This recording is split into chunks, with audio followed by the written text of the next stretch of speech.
Thank you, Mr. Chairman. Balikan na lang na. Mr. Chairman, may I resume by inquiring again on the 30 billion difference between the allotments worth 389 billion pesos and allocations in the amount of 359 billion in relation to the government response to the coronavirus.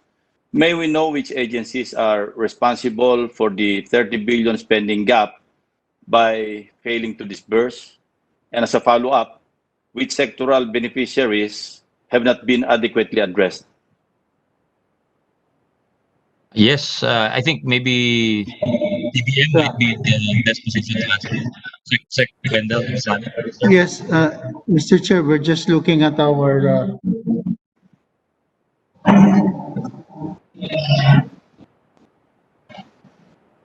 can we have that?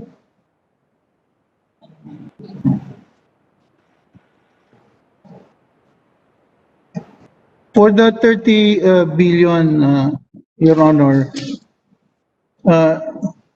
this is how it was distributed to the various departments and agencies.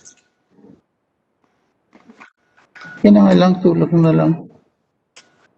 Sa DND po, OCD, 500 million po. Yung sa DPWH naman, sa DND, OCD, Quick Response Fund po yan, 500 million. Sa DPWH, Quick Response Fund din, about 2.7 billion. Sa DSWD naman,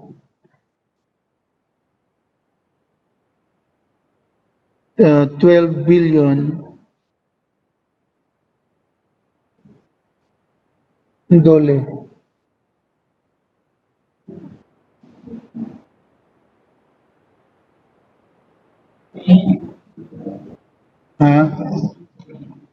Oo nga. Anyway, Itong mga cash requirements din, Your Honor, are accommodated under a common fund system. Kaya nga po nire-replenish lang namin sila pagka po sila nag-request ng funding to augment their QRF or yung Quick Response Fund. Sa DOLI OWA naman po,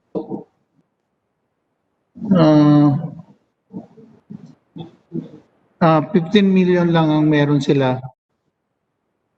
So 500 million plus sa DND OCD, sa DPWH 2.7 billion, sa DSWD 12 billion, Mr. sa Secretary, DOLE just 15 million. clarify. Sige po.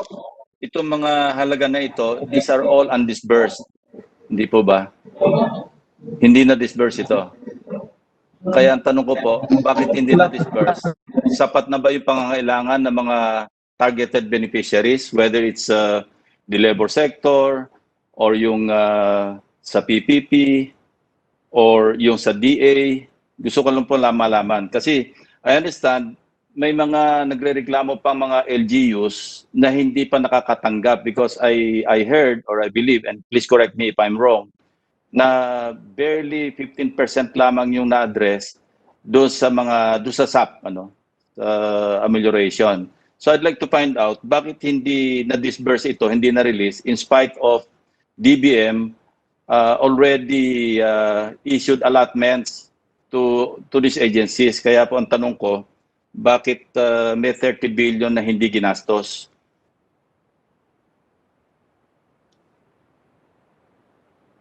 Disbursement po nasa mga individual departments and agencies. Yes, I know Yung sa po. DSWD naman, na-release na po namin lahat ang allotments and cash allocations nila, especially for the SAP. The rest po, siguro po pagdating ng time Yes. nila, mas makakasagot po sila noon kasi sila po Yeah, talaga I understand. paggastos. Opo. I understand, Mr. Secretary, and probably para hindi masyado maabala yung oras din, sa plenaryo na lang na mapag-usapan ito or pagdating ng mga individual agencies. Ang Yes, sir. interesado lang ako kasi bakit kapos pa yung, nangihingi pa yung mga ibang sectors, meron pa palang 30 billion na hindi na-release. Samantalang available naman yung 389, bakit 359 pa lang yung na-release? Anyway, moving on, Mr. Chairman, Uh, alam nyo, sa military tactics, yung wrong assumptions involving, for example, yung enemy strength or even yung terrain at saka yung weather often lead to loss of lives. And our present critical situation, I'm afraid, the same principle applies. So that leads me to my next questions. Based on NEDA's presentation, the period March to May 2020 was the emergency stage. Yung June to December, which is where we are right now, ito yung recovery stage.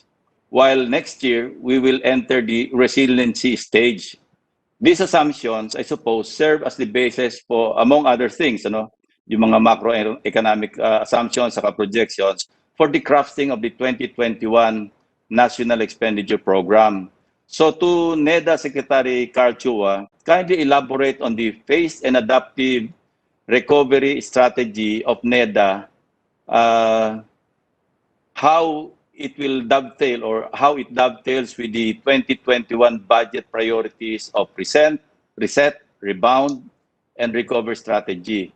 No, I'm particularly concerned about the resiliency stage scenario. Sabi nyo nga, vitamin at home.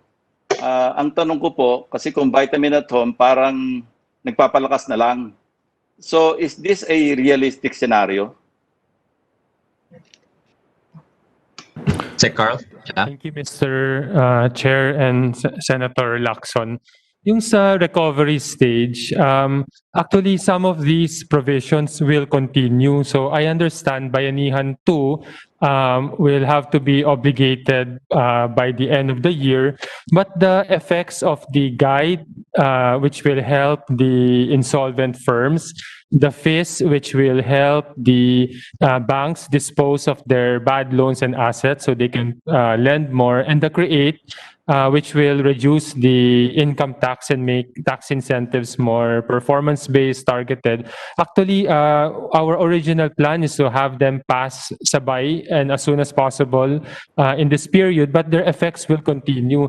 Ang important po, Mr. Chair, is for instance, yung guidance phase is to have all the ammunitions ready as early as possible so that we have the instruments that we can use to recover and become resilient without having to wait for a long time and miss the boat.